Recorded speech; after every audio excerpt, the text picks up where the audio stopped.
Hi, everyone. Judge Andrew Napolitano here for Judging Freedom. Today is Wednesday, December 11th, 2024. Colonel Douglas Macgregor will be here with us in just a moment on Syria, the looming crisis that awaits. Colonel Macgregor, welcome here, my dear friend. I have a lot of questions to ask you about Syria, but before we go there, a little bit about South Korea. Is it your understanding that American intelligence was involved and hoped to exploit the presidential declaration of martial law in South Korea recently, as a result of which the former defense minister, has been arrested and attempted suicide in prison, and the president has been restrained from leaving the country? Well, that's the unconfirmed rumor that's very widespread inside Korea. And of course, we've had a presence in that country now for 70 years. And we certainly have a very large and effective intelligence network on the peninsula. So what happened could not have been a secret in Washington. There's no doubt that our government was aware of what was going on. And it seems reasonable to assume, as they have in the past, that the CIA would work to support the people in power. And the people in power are those that have historically supported whatever the United States wants in terms of foreign and defense policy. And the opposition party to the president does not support what American defense and intelligence want. Am I correct? Oh, absolutely. These are the so-called liberal nationalists. We usually try to tar them as socialists or leftists, and that's not really accurate. They are simply people who they want a liberal society, but they're nationalists. And since the mid to late 1990s, they have been trying to persuade us to give them control of their troops on the Korean Peninsula. And that would involve replacing the U.S. Army 4-star on the peninsula, who commands all forces. This is a legacy of the United Nations presence in Korea during the Korean War. This Army 4-star commands everything on the peninsula. And the Koreans in the Liberal Nationalist Party have wanted to change that, because their argument is, how do we pretend to be a truly sovereign state with its own independent national policy as long as we are subservient to the United States military and are therefore viewed in Asia as a military colony of the United States? And so they want that Korean 4-star to replace the Army 4-star. We have dug in our heels and tried to, as politely as possible, obstruct that change. The attitude of the Liberal Party, I know they have a different name, but I'll use that as a handle so the audience knows what we're talking about, might find some sympathy in the ears of Donald Trump. Well, initially, I think they thought they would, but enough effort was undertaken to obfuscate, confuse, and make the situation opaque that President Trump moved on to other things. Remember, the South Korean president is one of those individuals who plays a major role in terms of working with Beijing as well as with Tokyo, and ultimately also with North Korea. He had a role to play in this effort that we had underway to denuclearize the Korean Peninsula. And you'll remember that Messrs. Bolton and Pompeo were instrumental at the last minute in persuading Donald Trump not to sign the denuclearization agreement, because that would lead inevitably over a 5-year period to reductions in the U.S. military presence and ultimately our departure from the peninsula. Now, that's what the liberal nationalists wanted then. I'm sure they probably want it even more now, because frankly, from the standpoint of North Korea, if there is no American military presence in South Korea, there's no rationale for the existence of the North Korean state, because there's no enemy to the south. Right. We have not allowed that to happen. Now we've seen that these people who have worked tirelessly in support of whatever we want, these are the so-called Concord. They've had different kinds of names over the years.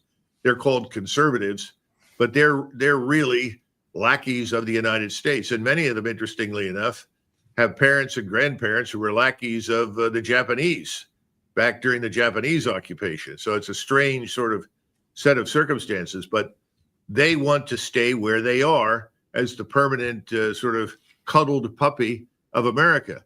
But the majority of Korean people don't want that. And I think the liberal nationalists are now going to come roaring back into power. And that's why the coup occurred, because the president knew that his party, the conservatives, had no chance whatsoever of winning another election. They have disappointed the Korean people consistently. And one of the more obvious disappointments was standing up and perpetrating the lie that North Koreans were fighting on the ground in Ukraine when they aren't, and then suggesting that therefore South Korean troops should go to Europe to fight as part of NATO. They don't want anything to do with NATO. These people live in Asia, and they don't want to be part of any of the wars that we start or have to fight. Boy, I don't think this looks good under the Trump administration, given the folks with whom he has announced he plans to surround himself, who will ally themselves to the wishes of the American deep state and military establishment. Switching gears, Colonel, what role did the United States play, if any, in toppling President Assad of Syria? I think we have to take credit for having played a very major role. We have had people on the ground working to remove Assad certainly since 2011. And we could go through this timeline, but the point to keep in mind is that we've done everything we could to support his removal, because that, of course, was the wish of the Israeli government. They were always anxious to remove Assad and would do anything at all possible to remove him. Keep in mind, right now in Egypt and in Jordan, the other two Arab states that border Israel, other than Lebanon, we have what are effectively regarded in the Arab world as puppet governments that are essentially loyal to us. We buy them. In fact, this morning I discovered that a $900 million check from the U.S. Treasury just arrived this morning in Jordan. The Jordanian government will obviously be very grateful for that. We have been renegotiating the debt that Egypt has. In other words, we have bribed people in those places. We bribe people all over the world, but specifically in those places to keep them on side when it comes to Israel. Now, the Jordanians are in a tough spot because the Israelis can shut off their water supply. They're not anxious to end up like Gaza at this point. Egypt's a little different now, and the Egyptian population there is very angry. We should come back to that, because what happens in Egypt is very important, and you could see something similar to what has happened in Syria happen in Egypt. Here's the president of Syria, President Assad, before he was deposed. This is in 2017, saying very similar to what you said, that the United States does not want partners, it only wants puppets. The key part to what he says, this is about 60 seconds long, the key part to what he says, with which I suspect you'll agree, is at the very end. Chris, number 13. The problem in the United States is about the whole political system. It's not about one person. Trump's election has proven again for us, again and again, that the president is only a performer. He's not the decision maker. He's part of different lobbies and the deep state, or the deep regime, as we can call it, who implement and dictate on the president what should he be doing. And the proof to what I'm saying, that Trump, after he became president, he swallowed most of the promises and the word that he was boosting during his campaign. He made 180 turn in nearly every promise. So why? Because the deep state wouldn't allow him to go in certain direction. That's why, for me, dealing with him as a person, it could be, but can that person deliver? No. And the United States president cannot deliver. The whole state, the deep state only, is the one who can deliver. And this is the problem. This deep state doesn't accept partners around the world. They only accept puppets. They only accept followers. They only accept proxies. That's what they accept. We're not any of these. He's gone, of course, but I think he had a good handle on the influence of the deep state in foreign affairs, don't you? Well, he's repeating essentially what President Putin has said and others have said over the years. And in his case, he tried to evade becoming a puppet or being removed through the arrangements that the Russians, Iranians, and Turks made in Sochi and Astana. And these were agreements that were designed to essentially freeze the ceasefire after ISIS and its offspring and affiliates, al-Nusra, al-Qaeda, and so forth, had been defeated back in the teens. He thought this would last. Obviously, it didn't. it was never a perfect outcome because there was a Kurdish state emerging in the northeast of Syria, and the Turks had moved into and occupied a portion of northern Syria and then created under Erdogan this enclave of radical Islamists, essentially the survivors of ISIS, and nurtured them over the years and prepared them for what they're doing now. We've also done the same thing in the enclave that we control over on the border with Iraq. We've repurposed many of the same people, roughly 11,000 of them. And about 17, 18,000 more were under Erdogan. And of course, Mossad was involved with the CIA and MI6 in the equipping and training. But the principal job of coaching the Islamists collectively in how to do it and where to go and what to do is really President Erdogan. The funding that the United States through the CIA and other intelligence services supplied, did it make its way to al-Jilani, who has a $10 million bounty on his head because he cuts the heads of other people off?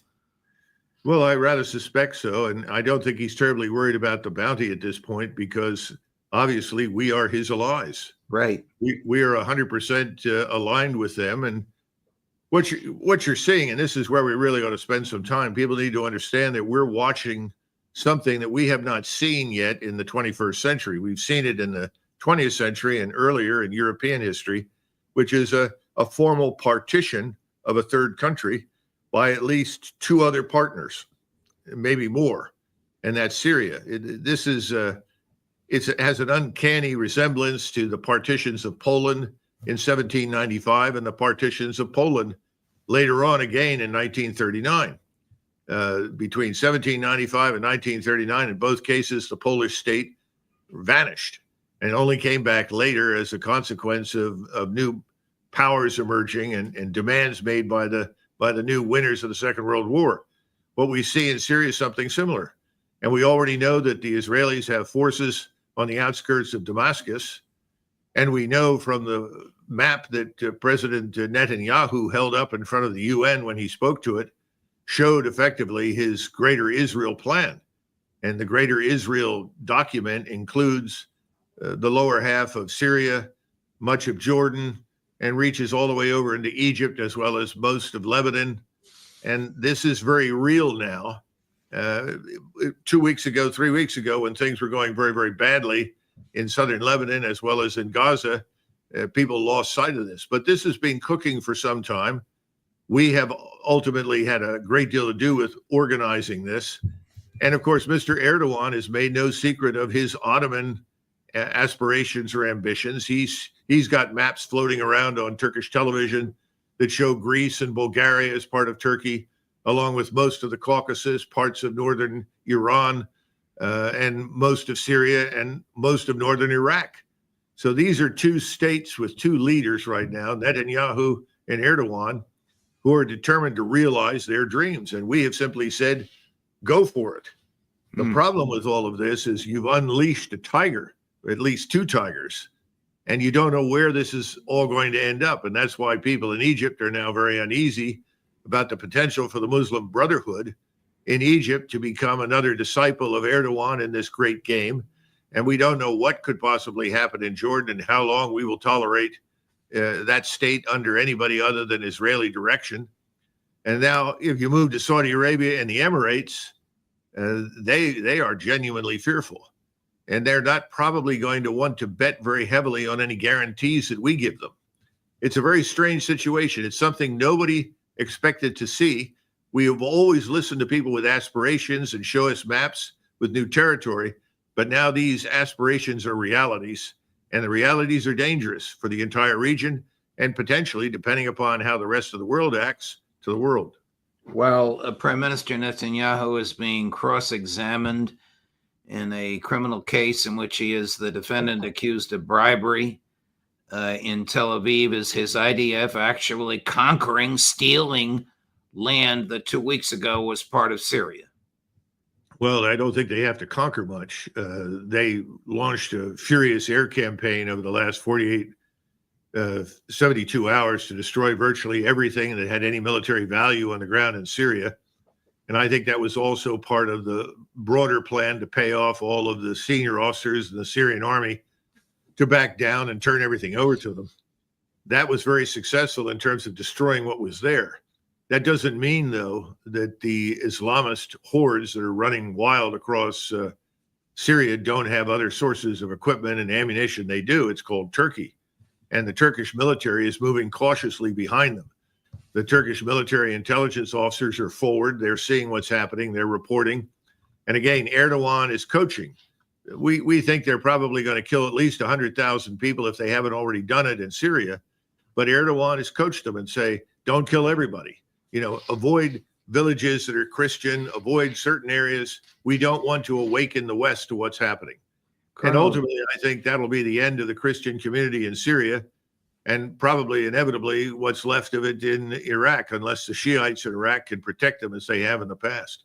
So it's a very grim situation, Judge. The militant groups that you're referring to as Islamic hordes, they're hardly Zionists. I mean, might Israel have unleashed a tiger which would try to consume it?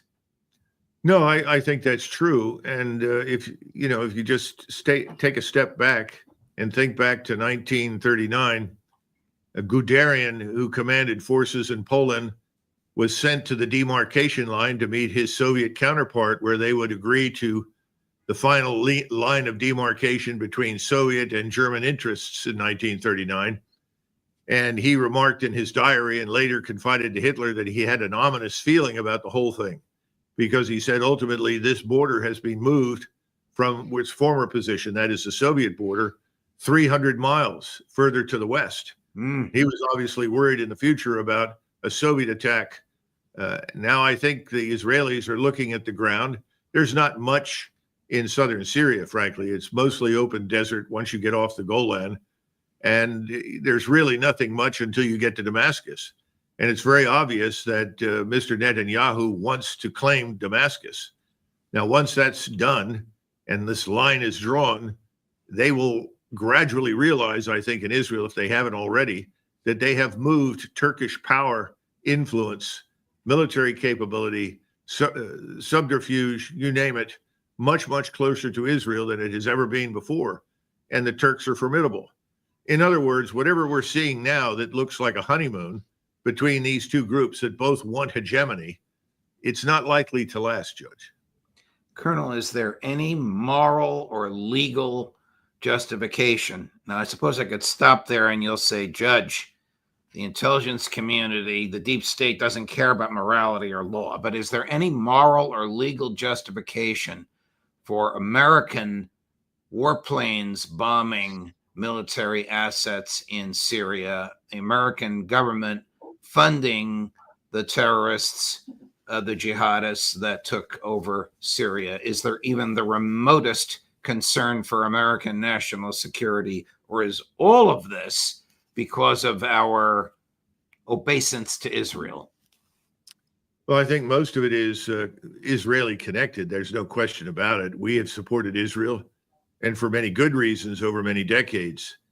The idea of supporting Israel now in this larger land grab, that's another matter entirely. That always is fraught with problems, as we've seen in previous wars. That's why I don't think this is the end of something. I think this is the beginning of something very new that's ultimately going to come crashing down on all of us. Now, at the same time, America has always been very myopic about seeing its potential opponents or adversaries or enemies. We obsess over one. The Israelis demonized Iran and saw to it that Iran was the ultimate evil that had to be crushed. We have adopted that position. Well, let's assume that you're successful, and eventually this results in the destruction of Iran, that we and the Israelis, along with help from the Turks, because the Turks, of course, are also in Azerbaijan. Azerbaijan and Turkey regard themselves as two states in one nation. Azerbaijan borders Iran and has provided the Israelis with platforms, with support, with airfields from which they can strike Iran.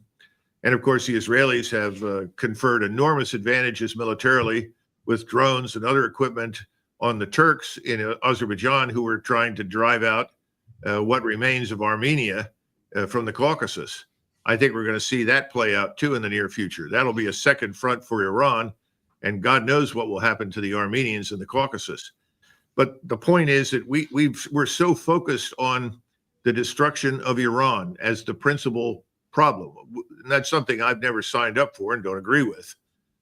It doesn't matter what I think or you think. We see that very, very myopically, to the point where we don't look at the peripheral consequences, the collateral damage. Just as we were anxious to destroy Germany and Japan until there was nothing left during the Second World War, woke up and discovered that we had consigned half of the world to communism, half of Europe and most of Asia. There was no thinking about the consequences of empowering Soviet military strength, which we did. And without us, the Soviets would have had an enormously difficult time prevailing against the Germans.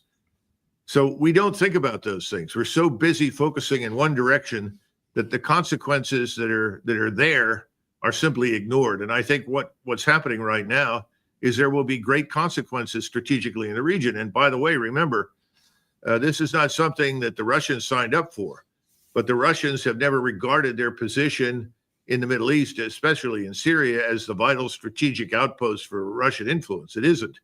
There are other places that they can go and other places where they will be welcomed. So they're not going to fight to the bitter end for a place like Syria. They did everything they could, but clearly Assad was unable to reform, reorganize anything. He didn't have much money. We'd starved him of that. We'd, once again, it's bully, sanction, and bomb. We've done plenty of that. So his fate was sealed once it became clear that Erdogan was willing to work closely with Israel, because Erdogan has his own agenda. And again, this is the problem. You empower an alliance like this, the Israeli-Turkish de facto alliance for hegemony in the region, right? And you end up with problems, with serious problems over which you have no control anymore.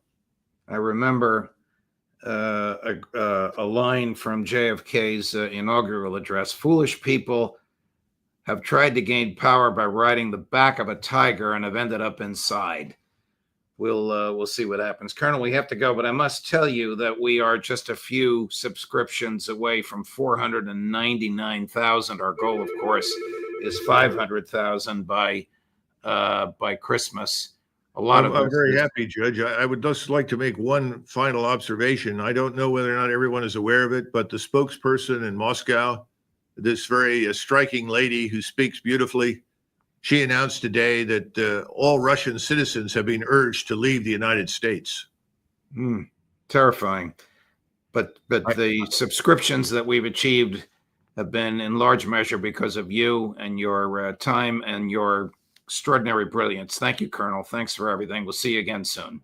So thank you, Judge.